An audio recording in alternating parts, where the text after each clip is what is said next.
My name is Bill Haley, and this is for competitive healthcare system. So I'm all about competitive governance, and within the healthcare industry, I want competitive healthcare system. So if somebody wants full Obamacare, they can have it. If they want a one-payer system, they can have that. If they want full and free enterprise, like a lot of conservatives want, they can have that.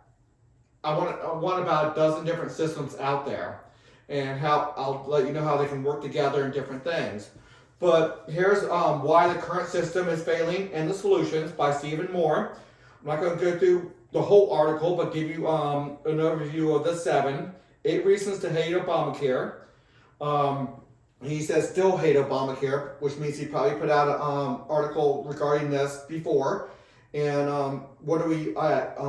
Year number almost 15 on this, year 15 on Obamacare, and things have gotten more expensive than ever. He says entitlement spending has exploded, which means it's much more expensive. So it's more expensive for the individual. On top of it, you have to pay taxes, so the taxes can go to the healthcare industry as well by entitlement spending. So that has gotten more expensive. Obamacare has not stopped the stampede of rising healthcare costs. Again, that's the same thing. So number 3 and number 1 is very similar, but one's insurance, one's healthcare cost. So it's much more than inflation. Healthcare costs. That is the prime reason why they put Obamacare in there, is to make healthcare much more expensive. Healthcare much more expensive. A lot less options, a lot more business models. That was the whole purpose of Obamacare. It was not to do what the name says, Affordable Care Act. It was definitely not that. It was specifically not that. Americans are paying more money for less health coverage. That's 4 of the 8. Fewer insurance choices, which is definitely true. Some just have one choice now, and to be honest with you, your business that you are employed by, they pick out those choices to begin with. Medicaid enrollment is exploding. It was always meant to explode, and there's a lot of problems under that. Nearly 30 million Americans still uninsured. It was supposed to get rid of uninsured, but in reality, it was never meant to do that. The proponents of that only said it with very little reason to think it would do that, and millions of reasons why it would not do that. So it did what it was supposed to do, is keep Americans uninsured, make it more expensive, raise the cost of healthcare and health insurance. So it's doing what it's supposed to do. They just didn't say that's what it was supposed to do. Many conservatives said it was going to do that, and they were right. But it's very complex. And Obamacare continues to ignore obvious cost savings alternatives. Now, cost cutting alternatives or cost savings alternatives is all what the free enterprise does. And this took free enterprise out of the system. So people say, we need to take free enterprise out of the system because it's too expensive. No, we already did that, and it exploded the prices of insurance, of coverage, of premiums, out-of-pockets, out of healthcare costs altogether. By ignoring obvious cost savings alternatives, there's a lot of business opportunities out there that are illegal. A lot of business models that are illegal from Obamacare, and that is very sad to see. Okay, my system, the one I developed called competitive healthcare system. Every person selects their system. Every healthcare business selects their system. You have about a dozen different businesses. A dozen different healthcare systems. Now, this is statewide, a dozen, but they will most likely have sister companies through all the 50 states. So if you travel from one state to another, you can go to their sister companies throughout the state. So it could be nationwide. Let's say you have the conservative, the liberal, but then you have 10 more. You have a lot of different systems. To be honest with you, all you need is 5% of the citizens to gather around and collect or create a healthcare system. Doctors and healthcare providers, nurses and home health care, all the different healthcare providers, join a system. So the second bullet point here is Every healthcare business selects their system. So if you get into a situation where no healthcare providers want to go into your system, well, you're not going to stay in that system either as a consumer. So if the healthcare system just doesn't attract doctors and nurses and hospitals and home healthcare and all the different healthcare providers, the labs and the like, they don't want anything to do with your system. They don't have to have anything to do with your system. Your system's going to fail because it doesn't have the doctors. So there has to be a system that's going to attract patients, the common person that needs medical system, medical providers, and the providers. So it's highly important that you get both of them. That's where the sweet spot is. The idea allows for various business models. So 99% of the business models are illegal right now because you have to do it the way Obamacare says to do it. All the FDA, all the Health and Human Services, all the state regulation boards, the local regulation boards, you get rid of all that, you go with your system's regulations. Now, they have to have decent regulations. They can't have untrained doctors doing an operation on you and just killing you. They have to be above a certain standards, but it does have to, but a system has to allow more varieties of business models. Now, there are some systems that will have a very rigid business model, and that's fine too. If they get the providers and they get the customers and the patients, that's fine. They'll have enough money to do the system. If they don't, then they won't have the money. There are millions of healthcare regulations currently in effect, so you have to. Every regulation legally forbids healthcare business models. So a lot of people, it's like, let's do this, let's do that. No, that regulation won't let me do it. I would be put in jail. It'd be illegal. They'll shut me down if I did that.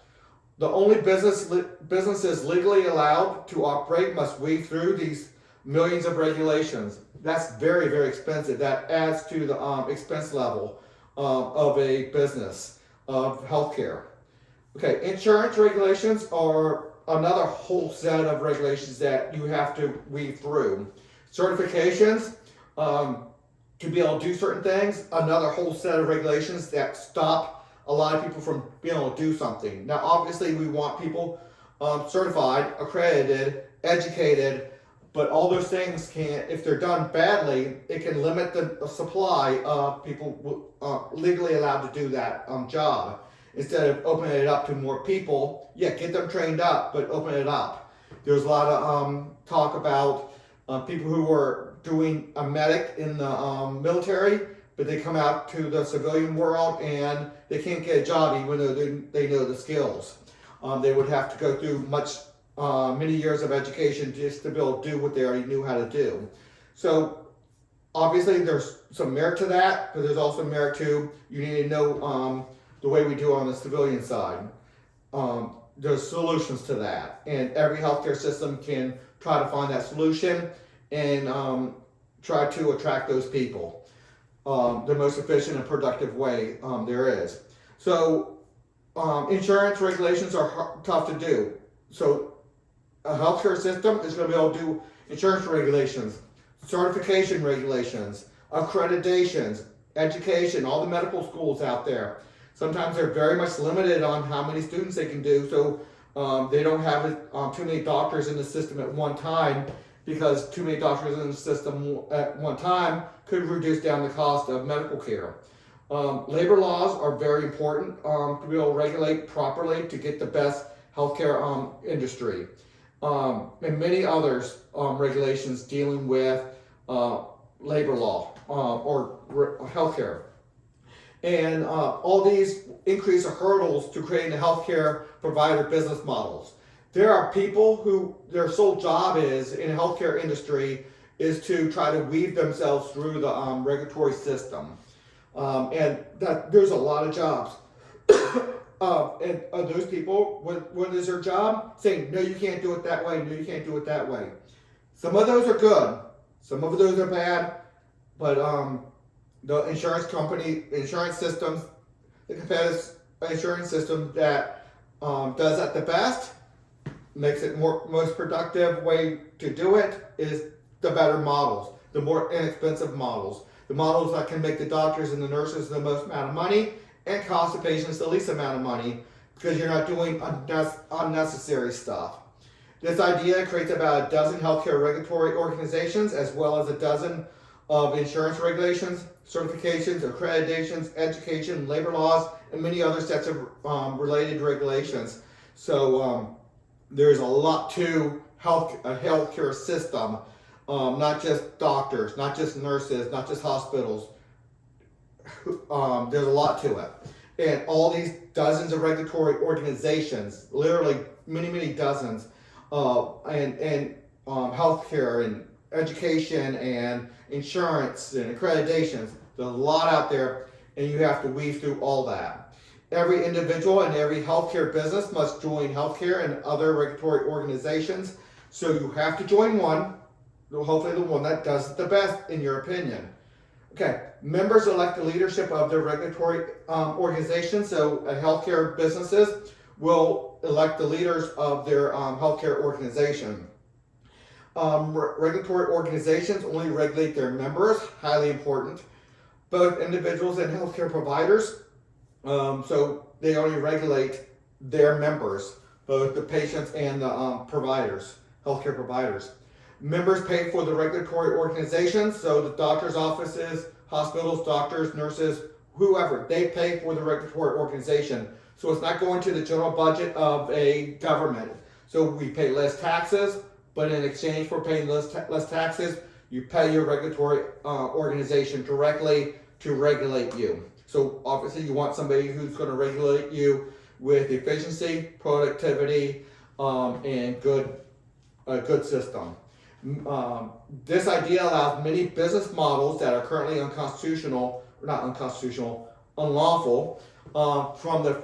This idea allows many business models that are currently not lawful.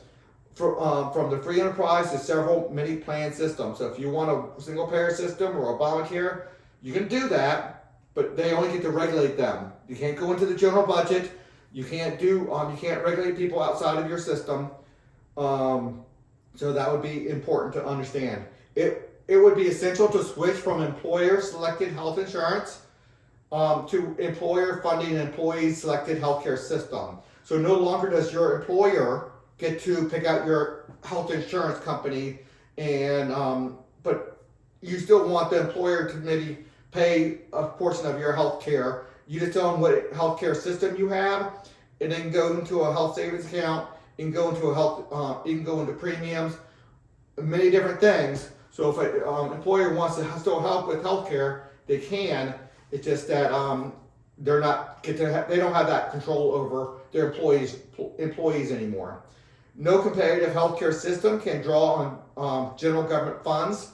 Each system collects its own fees, dues, taxes, whatever you want to call it, premiums, or other funds only from its members.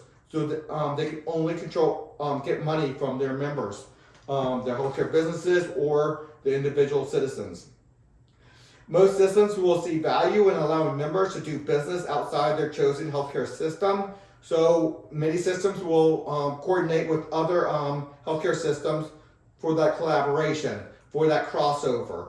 For a small town, you might only have a few doctors, and how can you have so many different systems within a few doctors? So obviously you're going to have a lot of cooperations among the different healthcare systems, especially in small towns, and then have that. And you also don't want the normal citizen to be restricted to, let's say, 5-10% of the healthcare providers out there. So you will have healthcare businesses, providers wanting to do business across more than one system, and there will be ways to do that. So there'll be value in that. So people are going to try to do that, and their system's going to allow that. At least the better ones that people want, because what the citizen wants is what they're going to be picking. So a lot of things more on the web about this. Everything is easy to find at Haley2024.org. It's everything competitive governance over there. And please consider a donation. And until the next video.